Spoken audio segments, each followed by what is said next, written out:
अक़ूलु व बिल्लाहि तौफ़ीक़ अल्हम्दुलिल्लाहि रब्बिल आलमीन वल आक़िबतु लिल मुत्तक़ीन वस्सलातु वस्सलामु अला अशरफिल अंबियाइ वल मुरसलीन नबिय्यिना मुहम्मदिन व अला आलिहि व सहबिहि अजमईन अम्मा बअद।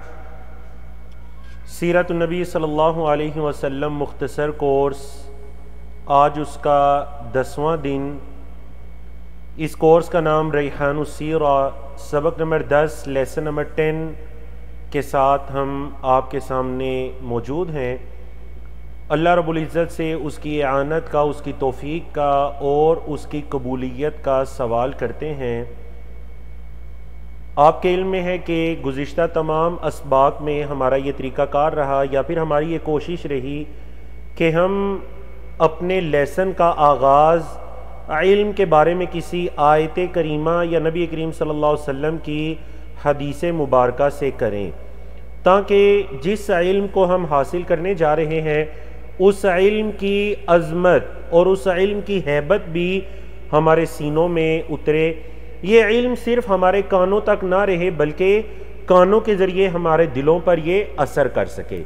तो आज के 10वें दिन के लिए जिस आयत करीमा का इंतखाब किया गया वो सूरतुल फातिर की आयत नंबर 28 है। अल्लाह रब्बुल इज़्ज़त ने फरमाया, इन्नमा यख्शल्लाह मिन इबादिहिल उलमा। इन्नमा कलमा हिसर, सिर्फ अल्लाह से डरते हैं। कौन डरते हैं? अल्लाह के बंदों में से जो इल्म रखने वाले हैं। जो इल्म रखने वाले हैं वही हकीकी मानों में अल्लाह रब्बुल इज़्ज़त का डर, अल्लाह का तकवा, अल्लाह की खशियत रखने वाले हैं। यकीनन इससे मुराद दीने इल्म रखने वाले हैं। जबकि उलमाए किराम ने तफासीर में ये भी बयान किया कि कायनात के बारे में, कुदरत के बारे में, अल्लाह रब्बुल इज़्ज़त की कुदरत और इसकी वुसाअत के बारे में इल्म रखने वाले वो भी इसका मिस्दाक हैं, ख़ास तौर पर तब कि जब कायनात के अजाइब देखें और उनके दिल में अल्लाह की अज़मत और उसकी खशियत में क्या हो जाए, इजाफा हो जाए। आपके इल्म में है ऐसी रिसर्च मौजूद है कि साइंटिस्ट की एक जमात, साइंसदानों की एक जमात इस्लाम कबूल करती है।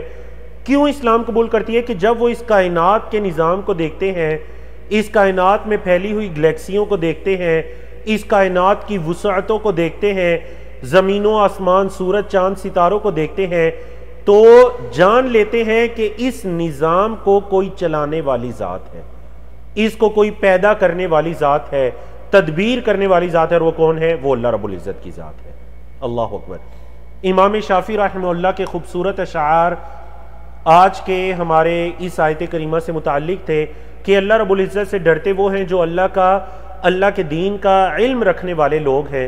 इमाम शाफी रहमहुल्लाह अपने उस्ताद इमाम वकी, ये जो शेर के पहले मिसरे में आया वकी, ये इमाम शाफी रहमहुल्लाह के उस्ताद थे।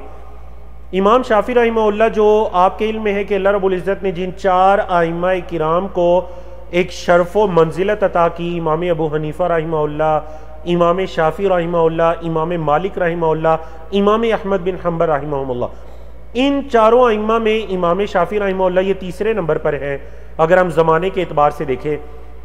अब इमाम शाफी रहमहुल्लाह अपने उस्ताद इमाम वकी रहमहुल्लाह के पास जाते हैं इल्म हासिल करने, और उन दिनों इमाम शाफी रहमहुल्लाह के हाफिज़े की कैफियत ये थी कि आप इमाम मालिक की किताब मोत्ता इमाम मालिक को याद कर रहे थे। एक सफ़े को याद करते करते अगर दूसरे सफ़े पर नज़र पड़ जाती या उसको पढ़ लेते तो वो सफ़ा इससे पहले याद हो जाता, यानी हाफिज़े की ये हालत थी।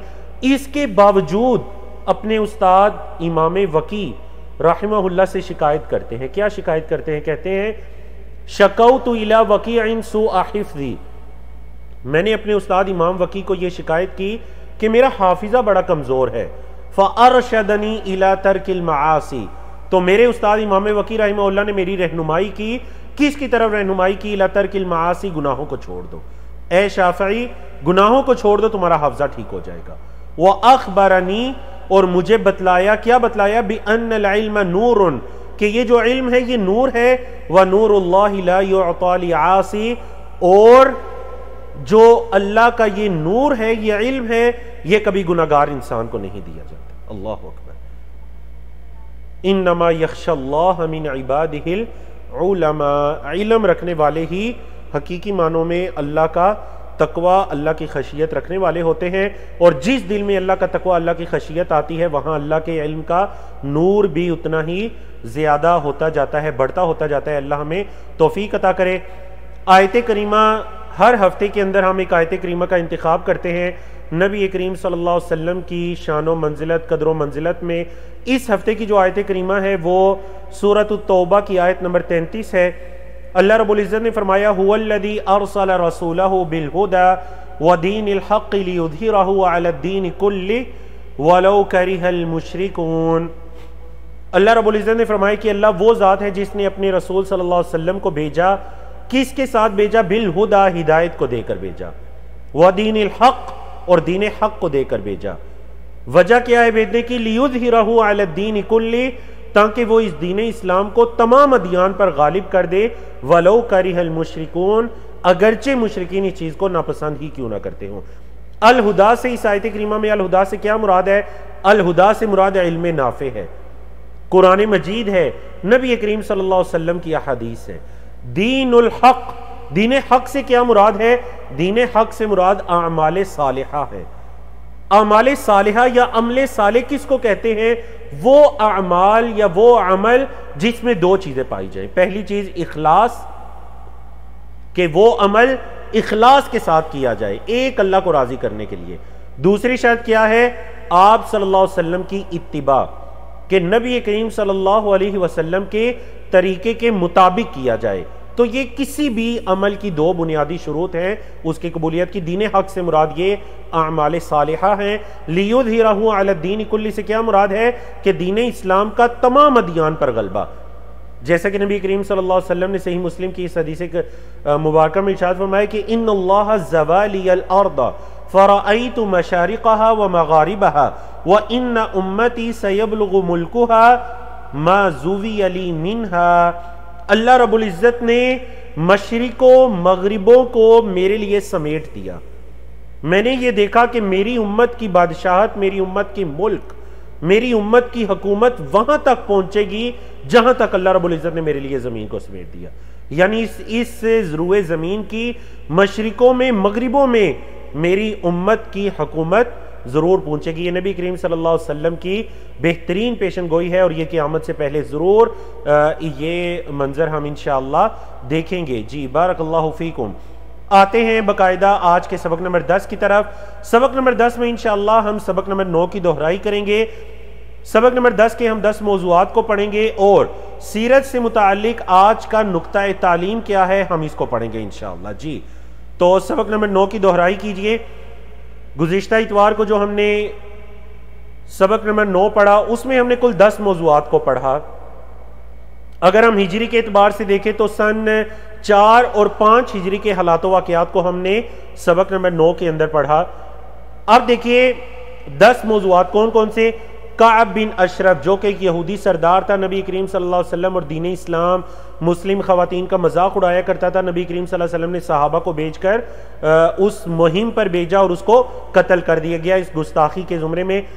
तो ये हमारा पहला मौजू था। दूसरा ग़ज़वा उहद के बारे में हमने तफसील से पढ़ा। हिजरत के 3रे साल बेर माऊना का अलमनाक वाक़या जिसमें 70 उलमाए किराम, कुर्राए किराम, सहाबाए किराम को जुल्म के साथ शहीद कर दिया गया। चौथा हमने वाक़या पढ़ा ग़ज़वा बनु नज़ीर के बारे में। बनु नज़ीर मदीना के अंदर आबाद यहूद का एक कबीला था, तो इनको मदीना से निकाल दिया गया, इनका मुहासरा किया गया, मदीना से निकाल दिया गया ग़ज़वा बनु नज़ीर के नाम से। ग़ज़वा बदर अल आखिरा, अबू सुफियान 2000 का लश्कर लेकर बदर की तरफ आता है जिसका वादा उसने उहद के बाद किया था कि मैं ज़रूर आऊँगा। नबी करीम सल्लल्लाहु अलैहि वसल्लम 1500 सहाबा को लेकर निकलते हैं, लेकिन अबू सुफियान रास्ते में था तो नबी करीम सल्लल्लाहु अलैहि वसल्लम और मुसलमानों का खौफ उसके दिल में आता है और वह रास्ते से वापस पलट जाता है। ये ग़ज़वा बदर सुगरा के नाम से, ग़ज़वा खंदक के नाम से या ग़ज़वा अहज़ाब उसको कहते हैं कि सारे के सारे लश्कर मिलकर मदीना पर चढ़ाई के इरादे से आए। नबी करीम सल्लल्लाहु अलैहि वसल्लम ने हज़रत सलमान फ़ारसी रज़ी अल्लाह तआला अन्हु के मशवरे से एक खंदक को खोदा और अपनी हिफाजत की। ये बेहतरीन तदबीर थी कि वह सारे के सारे लश्कर नामुराद होकर वापस पलट जाते हैं। गज़वा बनु कुरैज़ा, गज़वा अहज़ाब से वापसी पर नबी करीम सल्लल्लाहु अलैहि वसल्लम बनु कुरैज़ा की तरफ जाते हैं, उनका मुहासरा करते हैं। कुछ दिन तक मुहासरा जारी रहता है और वो अपने हथियार डाल देते हैं। उनके जंगजू मर्दों को कत्ल कर दिया जाता है, बच्चों और औरतों को गुलाम बना लिया जाता है। ये गज़वा बनु कुरैज़ा। गज़वा बनी मुस्तलिक के नाम से एक गज़वा पेश आया जिसका दूसरा नाम गज़वा बनी मुरैसी था। 9वां मौजू आप सल्लल्लाहु अलैहि वसल्लम की अज़वाज मुतहरात के बारे में हमने पढ़ा। 10वां मौजू था कि सन 3, 4, 5 हिजरत, इन 3 सालों में कौन कौन से मशहूर हालातों वाक़यात पेश आए। तो अल्लाह रब्बुल इज़्ज़त की तौफीक से हमने सबक नंबर 9 के 10 मौज़ूआत को मुकम्मल किया। अब बढ़ते हैं, आज का हमारा जो सबक है सबक नंबर 10। इस सबक में कौन से 10 मौज़ूआत को हम पढ़ने जा रहे हैं। जी, हमारा ये सेकंड लास्ट लेसन है जिसमें बाकायदा मौज़ूआत पढ़े। कल इंशाल्लाह हमारे 100 मौज़ूआत मुकम्मल हो जाएंगे अल्लाह रब्बुल इज़्ज़त की तौफीक से। आज के हमारे 80 से लेकर या 81 से लेकर आप कह लीजिए 90 तक के हमारे 10 मौज़ूआत हैं। सबसे पहला मौजू जो आज हमने पढ़ना है वो है वाक़या इफ़्क, वाक़या इफ़्क। दूसरा मौजू जो हमने पढ़ना है वो ग़ज़वा अहज़ाब में शरीक कबाइल की तरफ ग़ज़वातो सराया। तीसरा मौजू सुलह हुदैबिया के बारे में। चौथा मौजू बैत रिज़वान के बारे में। पांचवा मौजू जो बादशाहों को मुख्तलिफ खतूत लिखे गए उनके बारे में। छठा मौजू ग़ज़वा खैबर के बारे में। सातवां मौजू हमने जो पढ़ना है वो ग़ज़वा खैबर के माले गनीमत की तकसीम का क्या आदिलाना तरीका था। दरअसल इस मौजू का मकसद ये है कि आप लोगों को ये सोच देना है कि जंगों से जो भी माल हासिल होता था उसकी तकसीम कैसे होती थी। तो ये इंशाल्लाह हम पढ़ेंगे। नंबर 8 मौजू जो होगा आज का वो उम्रतुल क़ज़ा। नबी करीम सल्लल्लाहु अलैहि वसल्लम ने एक उम्रा की, उम्रतुल क़ज़ा के नाम से, हम उसके बारे में पढ़ेंगे। 9वां मौजू हम पढ़ेंगे मारिका मोता के बारे में। और 10वां मौजू हम पढ़ेंगे सन 6, 7 और 8 हिजरी की बिल्कुल इब्तिदा को हमने लिया। सन 6, 7, 8 हिजरी में पेश आने वाले हालातों वाक़यात के बारे में अल्लाह रब्बुल इज़्ज़त की तौफीक से। जी, तो आते हैं आज के पहले मौजू की तरफ। और हमारा आज का पहला मौजू है वाक़या इफ़्क। वाक़या इफ़्क, अलिफ पर ज़बर के साथ हम इसको पढ़ेंगे और अफ़कुन भी इसको पढ़ा गया और इफ़्कुन भी इसको पढ़ा गया। वाक़या इफ़्क ग़ज़वा बनी मुस्तलिक जिसके बारे में हम बयान कर चुके हैं। नबी करीम सल्लल्लाहु अलैहि वसल्लम के साथ मदीना के अंदर जो मुनाफिकीन की एक बड़ी तादाद थी वो लोग भी इस ग़ज़वे में निकलते हैं मालो दौलत की, दुनिया की लालच में। और इसके अलावा उनका क्या मकसद था कि मुसलमानों के आपस में इंतिशार और फसाद को पैदा किया जा सके। जब ये मुनाफिकीन निकले, अब नबी करीम सल्लल्लाहु अलैहि वसल्लम जब इस ग़ज़वे से वापिस आ रहे थे तो एक वाक़या पेश आता है। एक वाक़या पेश आता है जिसे अहादीस और सीरत की किताबों में वाक़या इफ़्क के नाम से जाना जाता था। आपके इल्म में होना चाहिए कि ये सही बुखारी की सबसे तवील तरीन हदीस है।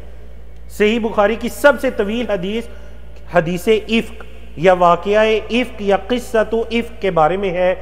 इमाम इब्ने हजर रहमहुल्लाह जिन्होंने सही बुखारी की शरह की है फतुल बारी के नाम से, उन्होंने इस हदीस मुबारका से 70 मसाइल को मुस्तंबत किया। बहुत ही ज़रूरी हदीस मुबारका है, बहुत ही ज़रूरी किस्सा है।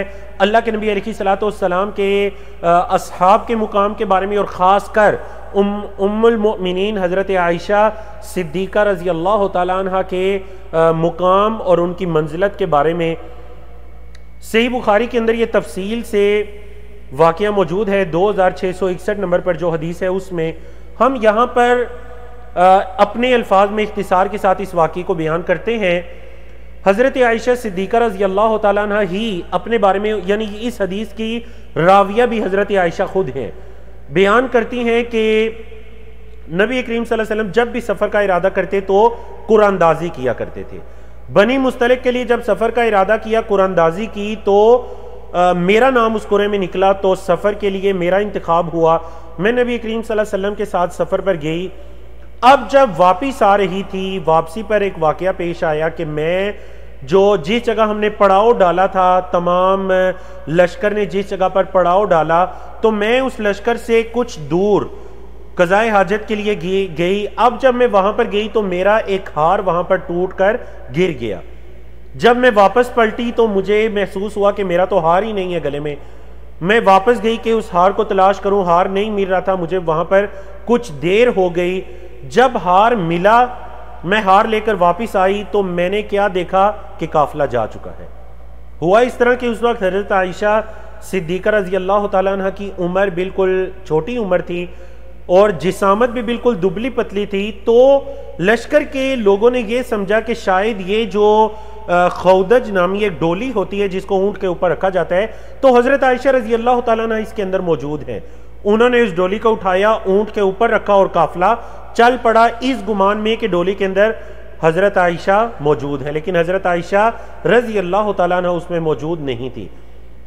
अब क्या होता है कि जब ये काफिला हजरत आयशा रज़ी अल्लाह तआला अन्हा वापिस आई, देखा काफिला नहीं है, वहां पर ही बैठ गई। अपने खेमे की कोई जगह थी, उसी जगह पर बैठ गई इस गुमान में कि काफिले के लोगों को जब मालूम होगा कि मैं अपने खौदज उस डोली के अंदर नहीं हूं तो वो यकीनन मेरी तलाश में वापिस आएंगे। वहां पर बैठी कह रही हैं कि मैंने एक पत्थर पर सर रखा और वहीं मेरी आंख लग गई, मैं सो गई। जब मैं सोई तो मुझे इन अल्फाज की आवाज सुनाई दी, इन्ना लिल्लाहि व इन्ना इलैहि राजिऊन।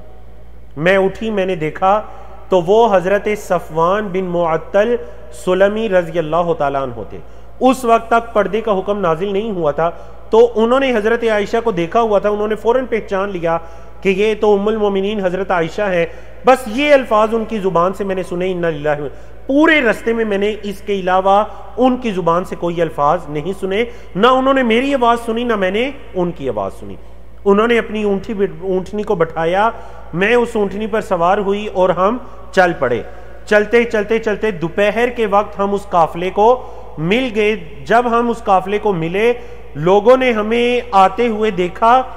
उस मौके पर चूंकि मुनाफिकीन की एक बड़ी तादाद भी थी, अब्दुल्ला बिन उबई और दूसरे जो मुनाफिकीन थे वो भी साथ थे, तो फौरन उन्होंने नबी करीम सल्लल्लाहु अलैहि वसल्लम की इस ज़ौजा मोहतरमा हजरत आयशा सिद्दीक़ा बिनते सिद्दीक रज़ी अल्लाह तआला अन्हुमा पर इल्ज़ाम लगा दिया, क्योंकि मुनाफिकीन का मकसद ही फितना और फसाद को फैलाना था। अब हजरत आयशा फरमाती है कि इस सफर के खत्म होने के बाद जब हम मदीना पहुंचे तो मेरे कानों में कुछ बातें तो पड़ी, लेकिन मुझे बिल्कुल भी अंदाजा नहीं था कि मेरे ऊपर ये इल्जाम लग चुका है और मदीना में लोगों के दरमियान मेरे बारे में ये बातें हो रही हैं। यहां तक कि मदीना पहुंचती हैं, आप बीमार पड़ जाती हैं। 1 महीना आप रज़ी अल्लाह तआला अन्हा बीमार रहती हैं। एक मरतबा बीमारी की हालत में उम्मे मिस्ता जो एक साहबी है हजरत मिस्ता, उम्मे मिस्ता के साथ निकलती हैं कज़ाए हाजत के लिए। जब वापस आ रही थी उनको ठोकर लगी तो उन्होंने अपने बेटे को बद्दुआ दी। उन्होंने कहा ताइसा मिस्ता हलाक हो जाए। अब जब उन्होंने अपने बेटे को बद्दुआ दी तो हजरत आयशा रज़ी अल्लाह तआला अन्हा ने उनसे कहा कि आप बदर में शरीक एक सहाबी हजरत मिस्ता, उनको बद्दुआ दे रही हैं। उम्मे मिस्ता ने कहा कि ए बेटी आयशा, क्या तुम्हें नहीं पता कि मिस्ता ने तुम्हारे बारे में क्या कहा? दरअसल हजरत मिस्ता भी उन मुनाफिकीन की बातों में आ गए थे। हजरत आयशा रज़ी अल्लाह तआला अन्हा ने फरमाया कि नहीं, मुझे नहीं पता कि मेरे बारे में क्या कहा गया है। तब उम्मे मिस्ता रज़ी अल्लाह तआला अन्हा ने वो पूरी बात बतलाई कि आपके बारे में तो मदीना में ये बातें हो रही हैं और आप पर इल्ज़ाम लगा दिया गया है। हज़रत आयशा रज़ी अल्लाह तआला अन्हा फरमाती हैं कि मैं शदीद परेशान हो गई, मेरे बुखार में इजाफा हो गया। मैंने नबी करीम सल्लल्लाहु अलैहि वसल्लम से इजाज़त चाही कि क्या मैं अपने वालिदैन के घर चली जाऊँ। आप सल्लल्लाहु अलैहि वसल्लम ने मुझे इजाज़त दे दी और मैं अपने वालिदैन के घर चली गई ताकि मैं वहाँ पर जाकर देखूँ और इन बातों की तस्दीक कर सकूँ। अब कहती हैं कि मैं बेगुनाह थी और मुझे यकीन था कि यकीनन मेरा रब मेरी बेगुनाही के बारे में जरूर कुछ ना कुछ नाजिल कर देगा या नबी करीम सल्लल्लाहु अलैहि वसल्लम को कोई इशारा दे रहा है। कहती है मैं मुसलसल रात को दिन को रो रो कर गुजारा करती थी। अल्लाह अकबर। आप जरा इस चीज की शिद्दत का अंदाजा लगाइए, देखिए कि किस पर इल्जाम लगा रहे हैं नबी करीम सल्लल्लाहु अलैहि वसल्लम की ज़ौजा मोहतरमा पर। फरमाती हैं कि एक मरतबा रसूलुल्लाह सल्लल्लाहु अलैहि वसल्लम इसी दौरान 1 महीने का वक्त गुजर गया, अभी तक वही नाजिल नहीं हुई। नबी करीम सल्लल्लाहु अलैहि वसल्लम भी परेशान, सहाबा किराम भी परेशान, हजरत अबू बकर सिद्दीक भी परेशान, उनकी ज़ौजा उम्मे आयशा रज़ी अल्लाह तआला अन्हा सब परेशान है, वही नाजिल नहीं। नबी करीम सल्लल्लाहु अलैहि वसल्लम हजरत आयशा के घर में तशरीफ लाते हैं। आए, आकर बैठे और फरमाने लगे, या आयशा ए आयशा फ़इन्नहु बलगनी कज़ा व कज़ा, ए आयशा मुझे तुम्हारे बारे में ये बातें पहुंची हैं। देखिए, अगर तो आप इन तमाम बातों से बरी हैं तो अनकरीब आपका रब आपको बरी कर देगा। फ़सयुबर्रिउकिल्लाह, अल्लाह आपको बरी कर देगा। व इन कुंती अलममति बिज़म्बिन फस्तगफिरिल्लाह, और अगर तुमसे कोई गुनाह हो गया है तो अल्लाह से तौबा तलब करो, अल्लाह से इस्तिगफार करो, उसकी तरफ रुजू करो। बेशक जब बंदा अपने गुनाहों का इतराफ करता है और तौबा करता है तो अल्लाह उसकी तौबा को कबूल करता है। अब जब फरमाती हैं कि नबी करीम सल्लल्लाहु अलैहि वसल्लम ने ये अल्फाज कहे तो फलम्मा क़ज़ा रसूलुल्लाह सल्लल्लाहु अलैहि वसल्लम मक़ालतहु क़ाला सदमई, तो मुझे ऐसे महसूस हुआ जैसे कि मेरे आंसू खुश्क हो गए हैं। मुझे ऐसे लगा जैसे मेरे आंसू खुश्क हो गए हैं। अल्लाह अकबर। यहां तक कि मैं आंसू का एक कतरा भी अपनी आंखों में नहीं पा रही थी।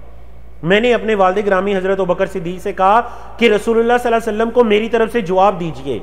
हजरत अबू बकर सिद्दीक ने फरमाया, वल्लाहि मा अदरी मा अक़ूलु लिरसूलिल्लाह सल्लल्लाहु अलैहि वसल्लम, अल्लाह की कसम मुझे नहीं मालूम कि मैं रसूलुल्लाह सल्लल्लाहु अलैहि वसल्लम को क्या जवाब दूं। मैंने अपनी वालिदा को कहा कि मेरी तरफ से रसूलुल्लाह सल्लल्लाहु अलैहि वसल्लम को जवाब दीजिए। मेरी वालिदा ने कहा, अल्लाह की कसम मुझे नहीं पता कि मैं रसूलुल्लाह सल्लल्लाहु अलैहि वसल्लम को क्या जवाब दूं।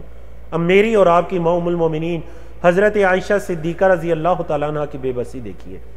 फिर आपने उस छोटी उम्र के दरमियान एक बेहतरीन गुफ्तगू की, सही बुखारी के अंदर ये गुफ्तगू मौजूद है जो आपकी फहमो फरासत पर भी दलालत करती है।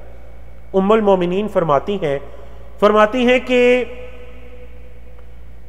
वल्लाहि मा अदरी, जब माँ ने भी ये कह दिया, बाप ने भी ये कह दिया कि हम क्या कहें रसूलुल्लाह सल्लल्लाहु अलैहि वसल्लम को, तो फरमाती हैं मैं छोटी उम्र की एक नौजवान लड़की थी। ला अक़राउ कसीरम मिनल कुरान, मैंने कुछ ज्यादा कुरान भी नहीं पढ़ा हुआ था। फ़क़ुल्तु, मैंने कहा, इन्नी वल्लाहि लक़द अलिमतु अन्नकुम समिअतुम मा यतहद्दसु बिहि अन्नास, अल्लाह की कसम मुझे पता चला कि आप सबको वो बातें पहुंची हैं जो लोग मेरे बारे में कर रहे हैं। व वक़रा फ़ी अनफुसिकुम व सद्दक़तुम बिही, अब तुम्हारे दिलों में भी ये बातें आ गई हैं और तुमने इन बातों की तस्दीक भी कर दी है आप सब ने। वला इन क़ुल्तु लकुम अन्नी बरीअतुन, अगर अब मैं आपसे ये कहूं कि मैं बरी हूं, इन्नी बरीअतुन, तो क्या होगा? वल्लाहु यअलमु इन्नी बरीअतुन, और अल्लाह जानता है कि मैं बरी हूं। ला तुसद्दिक़ूनी, तो तुम मेरी तस्दीक, आप सब मेरी तस्दीक नहीं करोगे इस बात में। और अगर मैं एतराफ कर लूं उस चीज का जिससे अल्लाह भी जानता है कि मैं बरी हूं, तो फिर आप सब मेरी तस्दीक करोगे। मैं बस से यही अल्फाज कहूंगी, वल्लाहि मा अजिदु ली वलकुम मसलन, अल्लाह की कसम मैं अपने लिए तुम्हारे लिए कोई मिसाल नहीं पाती, इल्ला अबा यूसुफ, मगर अबू यूसुफ यानी हजरत याकूब अलैहिस्सलाम की मिसाल पाती हूं जब उन्होंने कहा था फसब्रुन जमील, सब्र करना ही बेहतर है, वल्लाहुल मुस्तआनु अला मा तसिफून, और अल्लाह से ही मदद तलब की जाती है जो तुम सिफात बयान करते हो। अल्लाह अकबर। हजरत आयशा रजी अल्लाह तआला अन्हा फरमाती हैं कि ये अल्फाज मैंने कहे और उसके बाद मैंने अपने बिस्तर को ही लाजिम पकड़ लिया और मुझे ये यकीन था कि अल्लाह रब्बुल इज्जत जरूर मुझे इस इल्जाम से बरी करार दे देंगे। लेकिन कभी मैंने ये गुमान भी नहीं किया था कि मेरे बारे में अल्लाह रब्बुल इज्जत वही की आयात को नाजिल करेंगे, कुरान मेरे बारे में कलाम करेगा, कभी मैंने ये गुमान भी नहीं किया था। अल्लाह अकबर। मुझे तो ये लगता था कि रसूलुल्लाह सल्लल्लाहु अलैहि वसल्लम को ख्वाब के अंदर कोई इशारा दे दिया जाएगा कि मैं बरी हूं। लेकिन क्या होता है, फरमाते हैं कि अभी वल्लाहि मा राम मजलिस, हम अभी उसी मजलिस में बैठे हुए हैं, कोई एक भी उस मजलिस से बाहर नहीं गया, यहां तक कि रसूलुल्लाह सल्लल्लाहु अलैहि वसल्लम पर अल्लाह की तरफ से वही का नुज़ूल शुरू हो जाता है। और जब वही का नुज़ूल शुरू हो जाता तो अल्लाह के नबी अलैहिस्सलातु वस्सलाम पर कपकपी तारी होती, आपके पसीने निकल जाते, सख्त सर्दी के दिन में भी वही की शिद्दत की वजह से, और इसके बारे में हम पहले भी बयान कर चुके हैं। फरमाती हैं फलम्मा सुर्रियान रसूलुल्लाह सल्लल्लाहु अलैहि वसल्लम व हुवा यज़हकु, नबी करीम सल्लल्लाहु अलैहि वसल्लम से जब ये वही की कैफियत खत्म होती है तो आप सल्लल्लाहु अलैहि वसल्लम मुस्कुरा रहे थे। अल्लाह अकबर। फ़कान अव्वल कलिमतिन तकल्लम बिहा, सबसे पहले जो नबी करीम सल्लल्लाहु अलैहि वसल्लम ने बात कही, सबसे पहला कलमा गुफ्तगू वो क्या था? अन क़ाल अली, मुझे कहा, या आयशा इहमदिल्ला, ए आयशा अल्लाह की हमद बयान करो, फ़क़द बर्रअकिल्लाह, अल्लाहु अकबर, ए आयशा अल्लाह की हमद बयान करो, अल्लाह ने तुम्हें बरी करार दे दिया है, अल्लाहु अकबर, इस इल्ज़ाम से अल्लाह ने तुम्हारी बरात को नाजिल कर दिया है। फ़क़ालत ली उम्मी, मेरी वालदा मुझे कहती हैं, ए आयशा क़ूमी इला रसूलिल्लाह सल्लल्लाहु अलैहि वसल्लम, ए आयशा उठो और उठकर अल्लाह के रसूल सल्लल्लाहु अलैहि वसल्लम की तरफ उठो, यानी आपका शुक्रिया अदा करो। मेरी और आपकी माँ क्या फरमाती हैं? कुल्तु, मैंने कहा, ला वल्लाहि, अल्लाह की कसम, ला अक़ूमु इलैहि, मैं अल्लाह के रसूल सल्लल्लाहु अलैहि वसल्लम की तरफ नहीं उठूंगी, वला अहमदु इल्लल्लाह, मैं तो सिर्फ अल्लाह की हमद बयान करूंगी, जिस रब ने मेरे बारे में, मेरी बरात के बारे में आयात को नाजिल किया, मैं तो उस अल्लाह की हमद और उस अल्लाह का शुक्र अदा करूंगी। अल्लाह अकबर, अल्लाह अकबर। तो ये वाक़या इफ्क नामी है, और अल्लाह रब्बुल इज़्ज़त ने हज़रत आयशा रज़ी अल्लाह तआला अन्हा की बरात में सूरतुन नूर की 10 आयात को नाजिल किया, जो क़यामत तक जिनको तिलावत किया जाता रहेगा, जिसमें मेरी और आपकी उम्मुल मोमिनीन हज़रत आयशा रज़ी अल्लाह तआला अन्हा की पाक दामनी को बयान किया गया। अल्लाह अकबर। ये आयत नंबर 11 से लेकर आयत नंबर 20 तक की 10 आयात हैं सूरतुन नूर की। इन्नल्लज़ीना जाऊ बिल इफ़्की उस्बतुम मिनकुम ला तहसबूहु शर्रन लकुम बल हुवा खैरुल लकुम लिकुल्लि इम्रिइन मिनहुम मक्तसब मिनल इस्म वल्लज़ी तवल्ला किब्रहु मिनहुम लहु अज़ाबुन अलीम।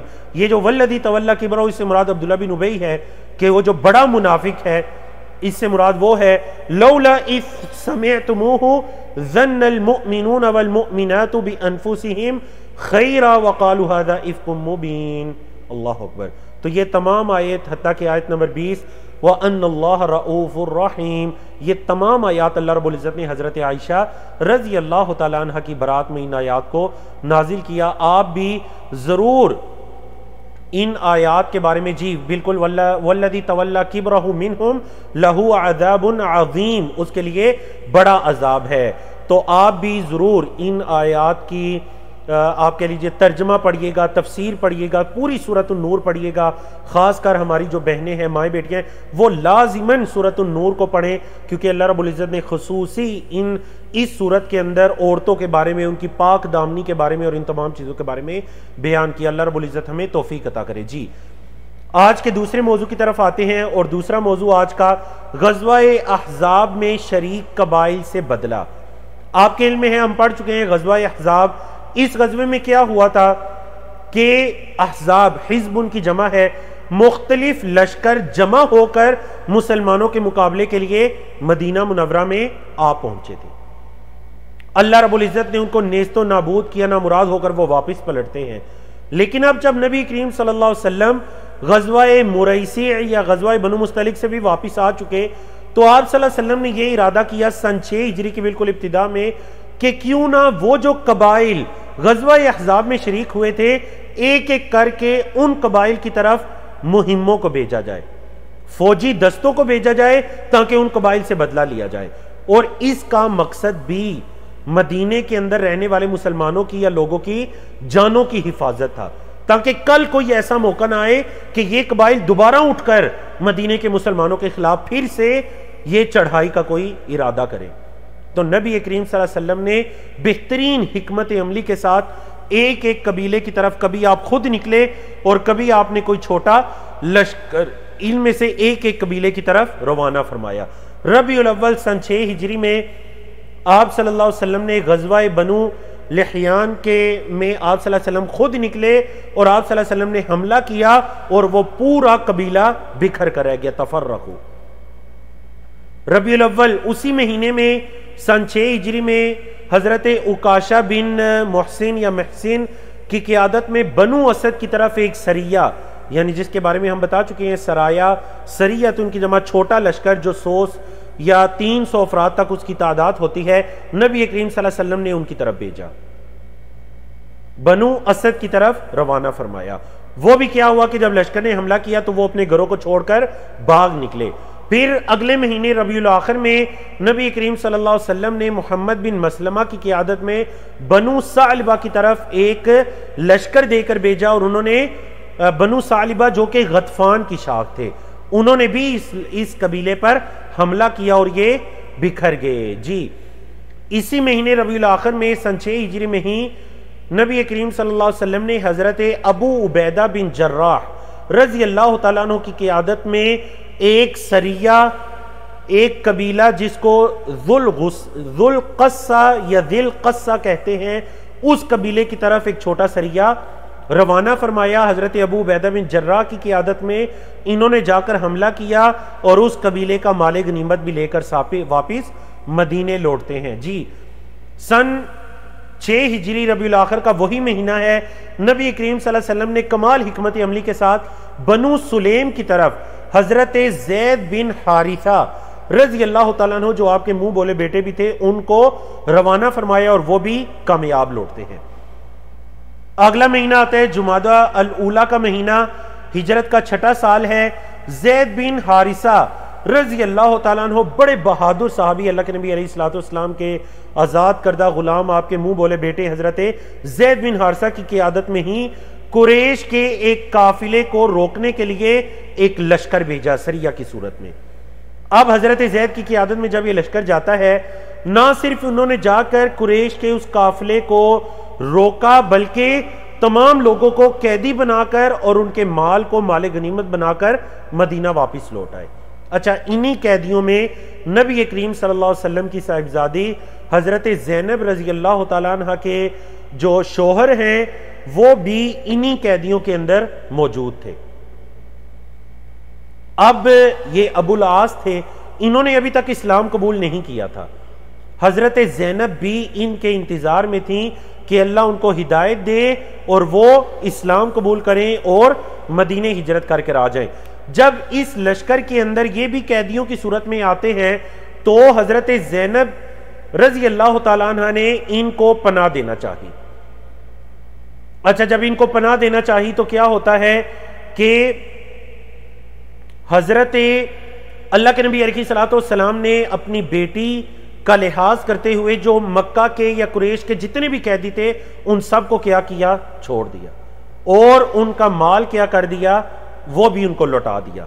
अब इसका असर इतना अच्छा पड़ता है, इतना अच्छा इसका असर पड़ता है, और वो क्या असर पड़ता है कि अबुल आस जो हैं वो मक्का जाते हैं, मक्का जाकर लोगों का सामान वापिस करते हैं उस काफिले का और इस्लाम कबूल करते हैं, और इस्लाम कबूल करने के बाद वापिस मदीना मुनव्वरा तशरीफ ले आते हैं। अल्लाह अकबर, अल्लाह अकबर।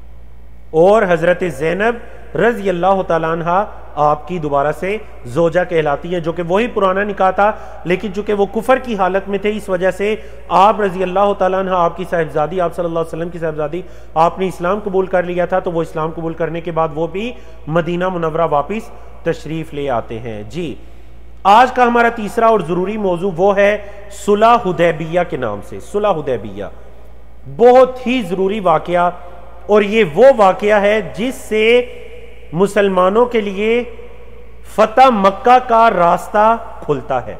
सुलह हुदैबिया बड़ा ज़रूरी वाक़या इस्लाम की तारीख के चैप्टर में। अल्लाह अकबर। इसका नाम सुलह हुदैबिया है। कब यह वाक़या पेश आया? हिजरत का 6ठा साल है। जाए वकुआ क्या है इस वाक़े की?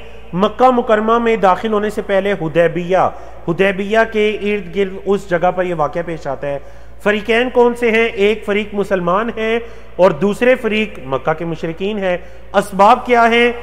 बैतुल्लाह जिसका दरवाज़ा मुशरिकीन ने मुसलमानों पर 6 बरस बंद रखा, यानी हिजरत करने के बाद किसी भी मुसलमान को यह इजाज़त नहीं थी कि वो मक्का आए और आकर उम्रा अदा कर सके या अल्लाह की इबादत कर सके। अब हिजरत के 6ठे साल में देखिए गज़वा ओहद भी हो चुका, बदर भी हो चुका, बनु मुस्तलिक हो चुका, बनु कुरैज़ा, बनु कैनुका और बनु नज़ीर, ये सारे गज़वात, गज़वा अहज़ाब भी हो चुका। अल्लाह ने दीन इस्लाम को एक कुव्वत अता कर दी। तो अब नबी करीम सल्लल्लाहु अलैहि वसल्लम ने इरादा किया कि क्यों ना अपने सहाबा की मईयत में उम्रा अदा किया जाए, और इसके बारे में भी नबी करीम सल्लल्लाहु अलैहि वसल्लम को एक ख्वाब दिखलाया गया कि आप सल्लल्लाहु अलैहि वसल्लम तवाफ कर रहे हैं और उम्रे के अमाल कर रहे हैं। आप सल्लल्लाहु अलैहि वसल्लम ने अपने सहाबा के अंदर मुनादी आम की। 1400 सहाबा की मायत में आप सल्लल्लाहु अलैहि वसल्लम उम्रे के इरादे से निकलते हैं। मुशरिकीन मक्का को पहले से पैगाम भिजवा दिया कि हम उम्रे के इरादे से आ रहे हैं, हमारा जंग का कोई इरादा नहीं है। साथ जो उम्रे या हाजी लोग अपने साथ कुर्बानियां लेकर आते थे और उन कुर्बानियों में निशानियां भी लगाते थे कि ये कुर्बानियां इस चीज की अलामत होती थी कि ये लोग हज या उम्रा करने जा रहे हैं, इनके साथ कुर्बानी के जानवर भी हैं, ये जंग या लड़ाई के इरादे से नहीं जा रहे। अरब का ये तरीकाकार था। नबी करीम सल्लल्लाहु अलैहि वसल्लम वो कुर्बानी के जानवर भी साथ लाते हैं। अब जब आप सल्लल्लाहु अलैहि वसल्लम हुदैबिया के मुकाम पर पहुंचे, कुरान मजीद में भी इस सुलह हुदैबिया का जिक्र है और अल्लाह रब्बुल इज्जत ने इसको फतह मुबीना कहा है। इन्ना फतहना लका फतह मुबीना, फतह मुबीना इसको कहा गया है। सूरतुल फतह इस बारे में ही नाजिल हुई है। फरीकैन की तादाद कितनी है? मुसलमान 1400 की तादाद में है और मुशरिकीन मक्का के अंदर रहने वाले सारे मुशरिकीन। नताइज क्या होते हैं? नबी करीम सल्लल्लाहु अलैहि वसल्लम को मक्का के अंदर उम्रे की गर्ज से दाखिले की इजाजत नहीं दी जाती। हाँ, कुरैश मुआहिदा तय करने के लिए अपनी तरफ से सुहेल नामी एक शख्स को भेजते हैं, पहले किसी और को भेजते हैं, फिर बिला आखिर सुहेल पर इत्तिफाक होता है, जिसके जरिए अल्लाह के नबी अलैहिस्सलातु वस्सलाम भी ये उम्मीद पकड़ते हैं कि अल्लाह आसानी करेगा। सुलह हुदैबिया के ये 4 शिके तय पाती हैं जो आपको स्क्रीन पर दिखाई दे रही हैं। ये 4 शिके सुलह हुदैबिया की कि मुसलमान इस साल उम्रा नहीं करेंगे, इस साल वापिस चले जाएंगे और अगले साल आएंगे उम्रा करने के लिए। 3 दिन तक मक्का के अंदर रुकेंगे और एक सवारी के पास या एक सवार के पास जो उसका आला या हथियार होता है उसके अलावा वो हथियार नहीं लाएंगे और वो तलवार जो लाएंगे वो भी मियान के अंदर होगी, यानी जंग के इरादे से नहीं, अगले साल उम्रे के इरादे से वो मुसलमान मक्का में आ सकेंगे और 3 दिन तक क़याम करेंगे। दूसरी शिक क्या थी सुलह हुदैबिया की कि मुसलमानों के दरमियान और मक्का के मुशरिकीन के दरमियान, कुरैश के दरमियान 10 साल तक जंग बंदी रहेगी। कोई जंग, ना मुसलमान हमला करेंगे ना ही मक्का के मुशरिकीन। तीसरी शिक क्या थी? जो मोहम्मद सल्लल्लाहु अलैहि वसल्लम के ऐदो पैमा में दाखिल होना चाहता है दाखिल हो सकेगा, यानी अरब के बाकी इर्द गिर्द के कबाइल में से, और जो कुरैश के ऐदो पैमा में आना चाहता है वो आ सकता है। जो कबीला जिस फरीक में शामिल हो जाएगा वो उसी का जुज समझा जाएगा और ऐसे किसी फरीक पर ज्यादती खुद उस फरीक पर ज्यादती तसव्वुर की जाएगी। चौथी शिक क्या थी? वो ये थी कि कुरैश का जो आदमी अपने सरपरस्त की इजाजत के बगैर यानी भागकर मोहम्मद सल्लल्लाहु अलैहि वसल्लम के पास मदीना में चला जाएगा तो मुसलमान उसको वापस लौटाएंगे, लेकिन अगर मुसलमानों का कोई साथी मक्का आ जाता है हमारे दीन को इख्तियार करते हुए तो हम उसको वापस नहीं करेंगे। अब ये जो चौथी शिक थी ये मुसलमानों पर बड़ी गिरां गुजरी। पहली 3 तो चले ठीक है, लेकिन ये चौथी शिक हजरत उमर रजी अल्लाह तआला अन्हु दीगर सहाबा पर भी ये शिक बड़ी गिरां गुजरी। फरमाने लगे अलसना अलल हक, अल्लाह के रसूल क्या हम हक पर नहीं हैं? हम अगर हक पर हैं तो हम क्यों इस शर्त को कबूल करें? लेकिन अल्लाह के नबी अलैहिस्सलातु वस्सलाम इस हिकमत अमली को जानते थे। अल्लाह अकबर। सुलह हुदैबिया से ही जुड़ा आज का चौथा मौजू बैत रिजवान। ये बिल्कुल सुलह हुदैबिया के दरमियान ही अल्लाह के नबी अलैहिस्सलातु वस्सलाम जब वहां पर हुदैबिया के मुकाम पर आप सल्लल्लाहु अलैहि वसल्लम ने पड़ाव किया तो आपने हजरत उस्मान बिन अफ़्फ़ान रज़ी अल्लाह तआला अन्हु को भेजा कि आप जाइए मक्का में जाकर क्या कीजिए, कुरैश को ये यकीन दिलाए कि अल्लाह के रसूल सल्लल्लाहु अलैहि वसल्लम सिर्फ उम्रे के इरादे से आ रहे हैं, उनका और कोई जंग का या लड़ाई का या आप पर हमले का इरादा नहीं है। अब क्या हुआ? कुरैश ने हजरत उस्मान बिन अफ़्फ़ान रज़ी अल्लाह तआला अन्हु को क्या कर दिया जी? रोक दिया कि हम आपको किसी न किसी राय पर इत्तिफाक करके आपको बताते हैं और आप फिर जाकर अल्लाह के रसूल सल्लल्लाहु अलैहि वसल्लम को बताएगा। अब जब हजरत उस्मान के आने में कुछ वापिस आने में ताखीर हो गई तो ये अफवाह फैल गई कि हजरत उस्मान रज़ी अल्लाह तआला अन्हु को शहीद कर दिया गया है। अब जब ये अफवाह फैलती है तो क्या हुआ? नबी करीम सल्लल्लाहु अलैहि वसल्लम को शदीद इस चीज पर गुस्सा आता है और आप सल्लल्लाहु अलैहि वसल्लम ने हजरत उस्मान बिन अफ़्फ़ान रज़ी अल्लाह तआला अन्हु का बदला लेने के लिए सहाबा से बैत लेनी शुरू कर दी। ए मेरे सहाबा, ये मेरे हाथ पर हजरत उस्मान का हाथ है और तुम सब इस पर बैत करो और कि हम हजरत उस्मान का बदला लिए बगैर वापिस नहीं जाएंगे, जिसको बैते रिजवान कहते हैं। अल्लाह अकबर। रिजवान खुशनुदी की बैत। क्यों? क्योंकि बैत करने वालों से अल्लाह राजी हो गया। रिजवान, ये इसकी वजह तस्मीया है। लक़द रदी अल्लाहु अनिल मुमिनीना इज़ युबायिऊनका तहत शजरा फ़अलिम मा फ़ी क़ुलूबिहिम फ़अंज़ल अस्सकीनता अलैहिम व असाबहुम फ़तहन क़रीबा। अल्लाहु अकबर, अल्लाहु अकबर। तो ये बैत रिजवान के बारे में अल्लाह रब्बुल इज़्ज़त ने इन आयात को नाजिल किया। अच्छा, जब मुशरिकीन को बैत रिजवान के बारे में खबर पहुंचती है कि 1400 सहाबा ने अल्लाह के नबी अलैहिस्सलाम के हाथों पर बैत कर ली है हजरत उस्मान का बदला लेने के लिए, और वो बदला लिए बगैर वापस नहीं जाएंगे, तो मुशरिकीनों के दिलों में भी, उनके दिलों में भी क्या है, रोब और दबदबा बैठ जाता है। और हदीस मुबारक बयान भी की गई थी, नुसिरतु बिर्रुअबि मसीरत शहरिन। नबी करीम सल्लल्लाहु अलैहि वसल्लम का खासा कि अल्लाह ने आपको रोब और दबदबा अता किया था।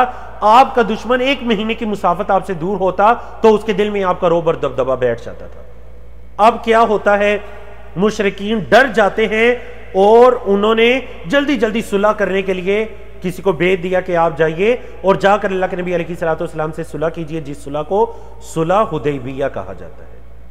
ठीक है जी। तो ये सुलह हुदैबिया और बैत रिजवान आज का हमारा तीसरा और चौथा दोनों जुड़े हुए मौजू। अब देखिए, इस सुलह का जो सबसे बेहतरीन फायदा हुआ वो आप अगर गौर करें सुलह हुदैबिया पे, सुलह हुदैबिया के बारे में आप गौर करें, जो इसका दूसरी जो इसकी शिक है वो क्या है कि फरीकैन के दरमियान 10 साल तक जंग बंदी हो जाएगी। ये हकीकत में एक बहुत बड़ी कामयाबी थी। बल्कि एक हमारे उस्ताद मोहतरम ने एक मरतबा यहां पर एक नुक्ता बयान किया कि सुलह हुदैबिया जो है वो इस वजह से फतह मुबीना, एक फतह थी और एक बेहतरीन कामयाबी थी सुलह हुदैबिया। वो क्या कामयाबी थी? वो कामयाबी ये थी कि आज मक्का के मुशरिकीन ने, मक्का के सरदारों ने मुसलमानों को बाकायदा एक कुव्वत तस्लीम कर लिया, तो उनके साथ सुलह और किसी चीज पर इत्तिफाक किया। आज उन्होंने मुसलमानों को एक कुव्वत और एक स्टेट बाकायदा तस्लीम कर लिया। ये कितनी बड़ी कामयाबी है। आज से पहले तो वो मुसलमानों को कुछ समझते ही नहीं थे। बार बार लश्कर लेकर कभी बदर में, कभी ओहद में, कभी अहज़ाब में मुसलमानों को इस सफ़ाए हस्ती से मिटाने के लिए वो मदीना का रुख किया करते थे। आज उन्हें इस चीज का यकीन हो गया और उन्होंने इस सुलह के जरिए मुसलमानों से जंग बंदी की रिक्वेस्ट कर दी। अल्लाह अकबर। और जी बिल्कुल इन आयात से और इस वाक़ये से हजरत उस्मान रज़ी अल्लाह तआला अन्हु का शानो मंजिलत भी पता चलती है। और जैसे कि साहबा फरमाते हैं कि नबी करीम सल्लल्लाहु अलैहि वसल्लम का हाथ, नबी करीम सल्लल्लाहु अलैहि वसल्लम ने उसको हजरत उस्मान गनी रज़ी अल्लाह तआला अन्हु का हाथ कहा कि ये हजरत उस्मान का हाथ है और आओ इस हाथ पर बैत करो। अल्लाह अकबर। तो इस वजह से हजरत उस्मान रज़ी अल्लाह तआला अन्हु का, आप तीसरे खलीफा हैं मुसलमानों के, खुलाफाए राशिदीन में से हैं। आपका साहबा के अंदर एक मुकामो मंजिलत है जी। अब देखिए, जब जंग बंदी हो गई तो अल्लाह के नबी अलैहिस्सलाम की बेहतरीन एक तदबीर और हिकमत अमली देखिए कि आपने अब ये सोचा कि अब जंग बंदी तो हो चुकी है, तो अब क्यों ना, जब आप सल्लल्लाहु अलैहि वसल्लम देखे मदीना के अंदर यहूद के 3 कबाइल, बनु कैनुका, बनु कुरैज़ा, बनु नज़ीर, वो भी निकल चुके हैं। मक्का के मुशरिकीन से खतरा था, उनके साथ भी मुआहिदा हो चुका है। इर्द गिर्द जो छोटे कबाइल अहज़ाब के अंदर शरीक होकर आए थे, सुलह हुदैबिया से पहले अल्लाह के नबी अलैहिस्सलाम ने उनकी तरफ छोटे छोटे लश्करों को भेजकर उन पर भी अपने रोब और दबदबे को कायम कर दिया।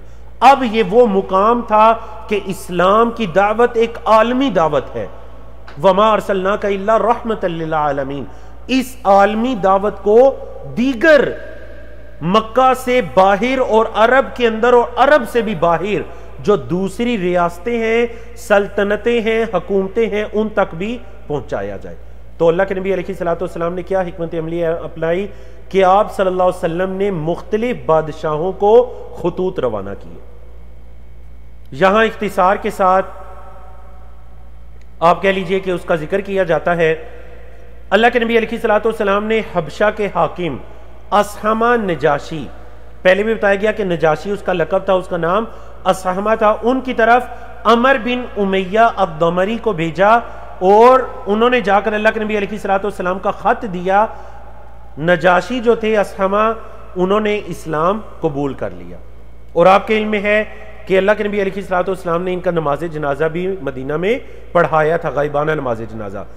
दूसरा जिनकी तरफ खत को इरसाल किया गया वो रोम के हाकिम है हिरकल, रोम के हाकिम हिरकल, उनकी तरफ खत को इरसाल किया गया और वो दहिया बिन खलीफा कल्बी, दहिया कल्बी रजी अल्लाह तआला अन्हु की मायत में उनकी तरफ एक खत को इरसाल किया गया। जी चैट में मुझे कौन बताएंगे कि हजरत दहिया कल्बी रजी अल्लाह तआला अन्हु ये जो सहाबी हैं इन्हें क्या खास खुसूसियत हासिल थी सहाबा किराम के दरमियान। जी अब ये जो रूम के हाकिम थे इन्होंने, जी जुनैरा जाहिद ने माशाल्लाह बिल्कुल दुरुस्त जवाब दिया और सबसे पहले दिया कि जिब्रील अमीन उनकी शक्ल में तशरीफ लाते थे।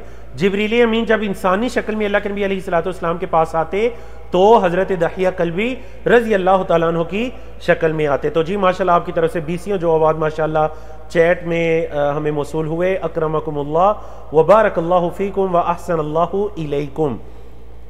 अल्लाह के नबी अलैहिस्सलाम ने इनकी मायत में रूम के हाकिम हिरकल को एक खत इरसाल किया जिसमें इनको इस्लाम, अच्छा जितने भी खतूत हैं इन तमाम खतूत के अंदर जिन हुक्मरानों की तरफ खत इरसाल किया अल्लाह के नबी अलैहिस्सलाम ने इनको इस्लाम की दावत दी, इस्लाम की दावत दी। अस्लिमू तस्लमू, इस्लाम कबूल कर लो तुम सही सलामत रहोगे, दुनिया के अंदर भी तुम सलामत रहोगे, आखिरत में भी तुम अल्लाह के अजाब से सलामत रहोगे।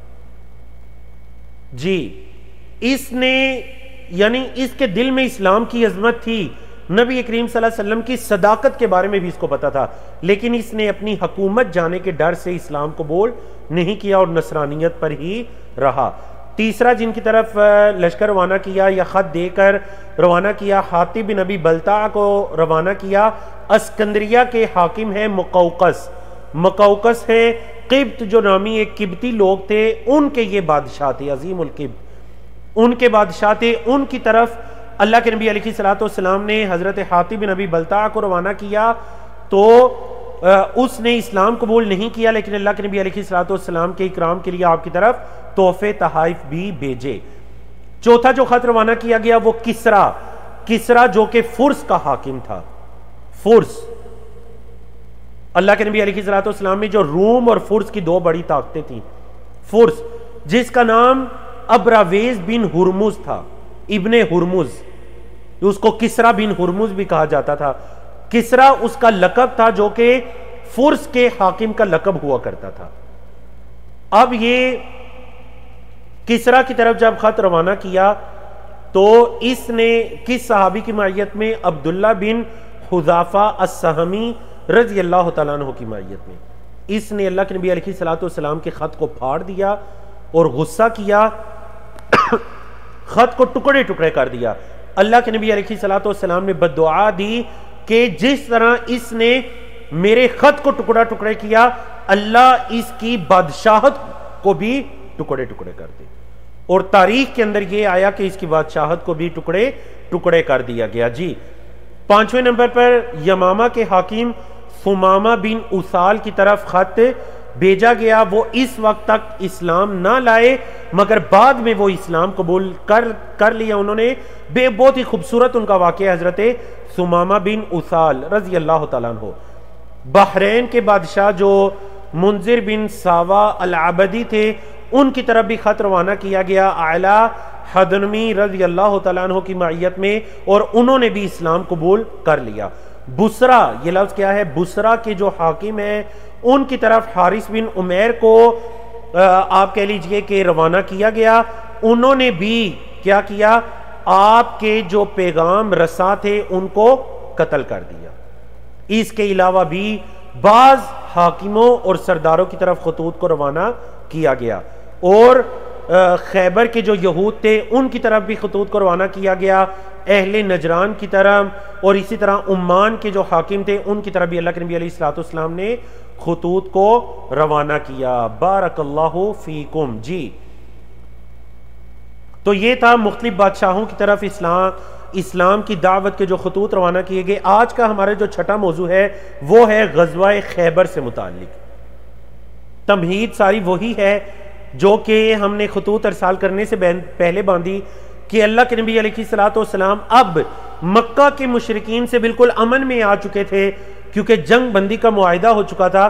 तो अल्लाह के नबी अलैहिस्सलाम ने यह सोचा कि जरा खैबर के जो यहूदी हैं इस्लाम के खिलाफ हर मुहिम के अंदर उनका बुनियादी किरदार हुआ करता था, और ये खैबर के यहूदी यानी अरब के उस वक्त के बेहतरीन जो जंगजू थे वो खैबर के यहूदी थे। 1000 इनके पास 1000 बेहतरीन तीर अंदोजों का और बेहतरीन जंगजुओं का दस्ता इनके पास मौजूद था।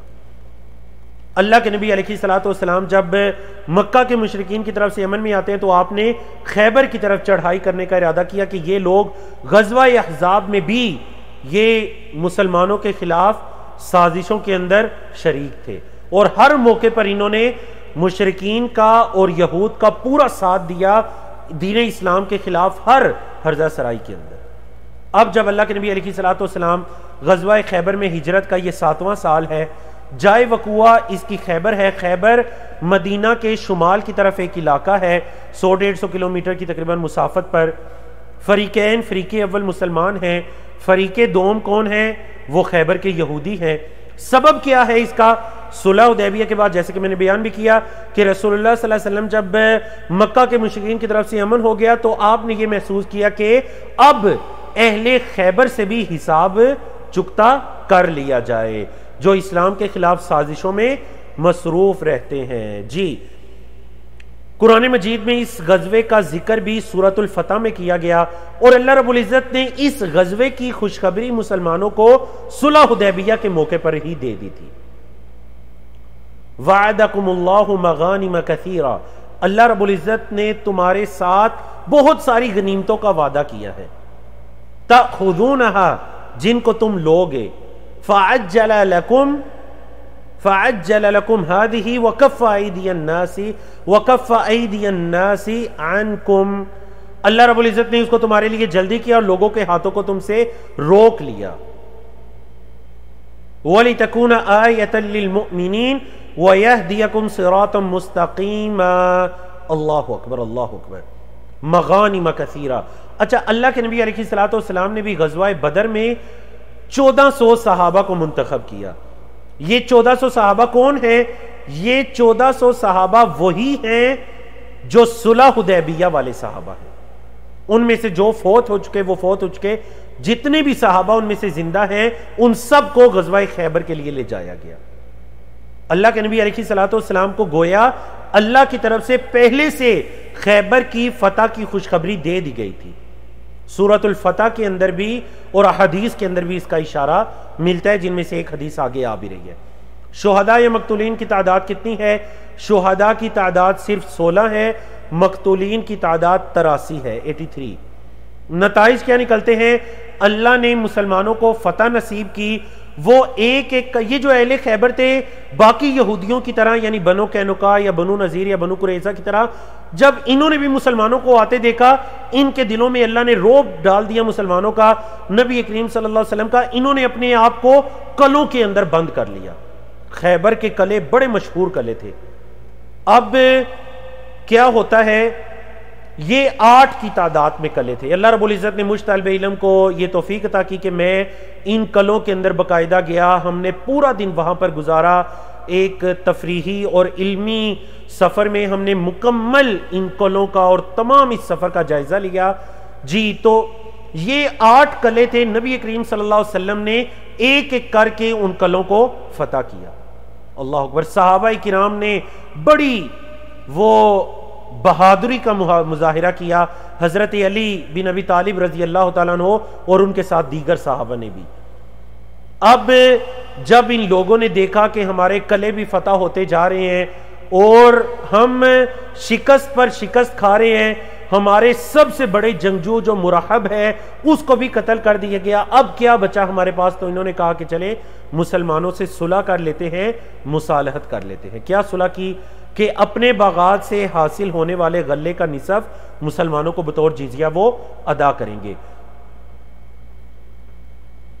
आप कह लीजिए कि ये जो गजवा खैबर है, इसमें हजरत अली बिन अबी तालिब रजी अल्लाह तआला अन्हु की एक फजीलत और उनके लिए एक शर्फ सआदत कि अल्लाह के नबी अलैहिस्सलाम जब रात के वक्त वहां पर पहुंचते हैं, पड़ाव डाला, आप सल्लल्लाहु अलैहि वसल्लम ने फरमाया कि हजरत अबू हुरैरा रज़ी अल्लाह अन्हु इस हदीस के रावी हैं कि रसूलुल्लाह सल्लल्लाहु अलैहि वसल्लम ने फरमाया लअतियन्ना हादिहि रअयता गदन या रजुलन, मैं दूसरी हदीस के अंदर अल्फाज है कि मैं कल ये झंडा उस शख्स को दूंगा युहिब्बुल्लाह व रसूलहु व युहिब्बुहुल्लाह व रसूलुहु, मैं ये झंडा उस शख्स को दूंगा जो अल्लाह और उसके रसूल से मोहब्बत करता है और अल्लाह और उसका रसूल भी उससे मोहब्बत करते हैं। और क्या होगा? यफ्तहुल्लाहु अला यदैहि, अल्लाह उसके हाथों पर खैबर को फतह कर देगा। अब अगली जब सुबह हुई, हदीस के ये भी अल्फाज है कि सहाबा किराम में से हर कोई इसकी तमन्ना रखता था, हत्ता कि हजरत उमर बिन खत्ताब रजी अल्लाह तआला अन्हु भी फरमाते हैं कि इससे पहले मुझे कभी इमारत की तमन्ना नहीं हुई, लेकिन जब इस फजीलत को मैंने सुना युहिब्बुल्लाह व रसूलहु व युहिब्बुहुल्लाह व रसूलुहु, कि वो शख्स अल्लाह और उसके रसूल से मोहब्बत करते हैं और अल्लाह और उसका रसूल भी उससे मोहब्बत करते हैं सल्लल्लाहु। तो हजरत उमर बिन खत्ताब भी फरमाते हैं कि मेरे दिल के अंदर भी इस चीज की तमन्ना पैदा फरमाई कि काश वो शख्स से मैं हो जाऊं। जब सुबह हुई तो अल्लाह के नबी अलैहिस्सलाम ने हजरत अली बिन अबी तालिब रजी अल्लाह तआला अन्हु को बुलाया। अल्लाह अकबर। बतलाया गया कि आपकी आंखों में कुछ शिकायत है। अल्लाह के नबी अलैहिस्सलाम ने उसमें अपना लुआब मुबारक लगाया तो हजरत अली फरमाते हैं उसके बाद मुझे आंखों के अंदर पूरी जिंदगी कभी कोई तकलीफ नहीं हुई। अल्लाह अकबर। नबी करीम सल्लल्लाहु अलैहि वसल्लम ने उनको झंडा दिया और हुक्म क्या दिया? हुक्म दिया, देखिए एक हुक्म दिया, एक चीज से मना किया और एक खुशखबरी दी। बड़े खूबसूरत अल्फाज हदीस के। फरमाया ए अली इमशी वला तल्तफित हत्ता यफ्तह अल्लाहु अलैक। मुख्तसर अल्फाज, 3 अल्फाज। ए अली इमशी, ए अली चलते जाओ, ये झंडा लो और चलते जाओ। वला तल्तफित, पीछे मुड़कर भी नहीं देखना। हत्ता यफ्तह अल्लाहु अलैक, यहां तक कि अल्लाह आपके हाथों पर खैबर को फतह करार दे। अल्लाह अकबर। ये 3, एक हुक्म दिया अमर, एक नहीं, एक चीज से मना किया ला तल्तफित, और तीसरा खुशखबरी भी साथ दे दी। तो ये आप कह लीजिए कि जो जामिउल कलिमात की हदीस है ये उनमें से है कि 3 अल्फाज के अंदर एक अमर है, एक नहीं है और एक खुशखबरी है। अल्लाह अकबर। अब देखिए ये जो गजवा खैबर से बड़ी तादाद के अंदर माले गनीमत मुसलमानों को हासिल होता है, यहां तक कि मेरी और आपकी उम्मुल मोमिनीन हजरत आयशा रजी अल्लाह तआला अन्हा भी फरमाती हैं कि हम उस वक्त तक हमने पेट भर के खजूरों को नहीं खाया यहां तक कि अल्लाह ने खैबर को फतह कर दिया। जब खैबर फतह हो गया तो फिर हमने पेट भर कर खजूरों को खाया। खैबर के बागात हमने अपनी आंखों से देखे हैं। आप कह लीजिए कि ताहद्दे निगाह जिसको कहते हैं, खैबर के ऐसे बागात थे उस दौर के अंदर भी, इस दौर के अंदर भी। खैबर के ये बागात, दरख्त, खजूरें, उनकी खेतियां, अल्लाह अकबर, उनके ये कले, उनके मालो दौलत, उनके हथियार, अल्लाह रब्बुल इज्जत ने बड़ी तादाद में सुलह हुदैबिया में शरीक 1400 लोगों पर ये मगानिम कसीरा, अल्लाह रब्बुल इज्जत ने उनको कसरत से माले गनाइम से नवाजा। अच्छा, नबी करीम सल्लल्लाहु अलैहि वसल्लम ने माले गनीमत को कैसे तकसीम किया? 1400 की तादाद में सहाबा किराम है। अच्छी तरह से जरा समझिएगा, मैं आपको समझाने के बाद चैट में आपसे पूछूंगा भी मैं कि आपको कितना समझ आया। जी देखिए, 1400 की तादाद में सहाबा किराम है। ये जो आप कह लीजिए कि माले गनीमत था, इसको 36 हिस्सों में तकसीम किया गया। खैबर के बागात, माले गनीमत, इसको 36 हिस्सों में तकसीम किया गया। खैबर उस जगह का नाम है, खैबर उस जगह का नाम है। गजवा खैबर उसी जगह के नाम से गजवा खैबर कहलाया। अब क्या होता है, नबी करीम सल्लल्लाहु अलैहि वसल्लम ने माले खैबर को या गज़वा खैबर से हासिल होने वाले माले गनीमत को 36 हिस्सों में तकसीम किया, फिर हर हिस्से को 100 हिस्सों के अंदर तकसीम किया। तो कुल कितने हिस्से हो गए? 3600 हिस्से। 3600 हिस्सों में से 1800 हिस्से अल्लाह के नबी अलैहिस्सलातु वस्सलाम ने मुसलमानों की जो फलाह के काम हैं या मुसलमानों के जो दीगर उमूर हैं मुआशरत के या कोई भी सोशल काम है, अल्लाह के नबी अलैहिस्सलातु वस्सलाम ने 1800 हिस्से उसके लिए खास कर दिए। पीछे 1800 हिस्से बच गए। 1800 हिस्सों को अब अल्लाह के नबी अलैहिस्सलातु वस्सलाम ने 1400 सहाबा के अंदर कैसे तकसीम किया? इन 1400 सहाबा में से 200 सहाबा हैं जो अपने घोड़े के साथ, अपने घोड़ों के साथ गज़वा खैबर के लिए निकले थे। 200 सहाबा क्या हैं? घुड़सवार थे। और इस्लामी जंगों के अंदर यह असूल हुआ करता था कि एक घोड़े का हिस्सा 2 फौजियों के हिस्से के बराबर था। घोड़े की कुव्वत की वजह से, उसके रोब की वजह से, दुश्मन पर उसके रोब की वजह से घोड़े का हिस्सा क्या होता था?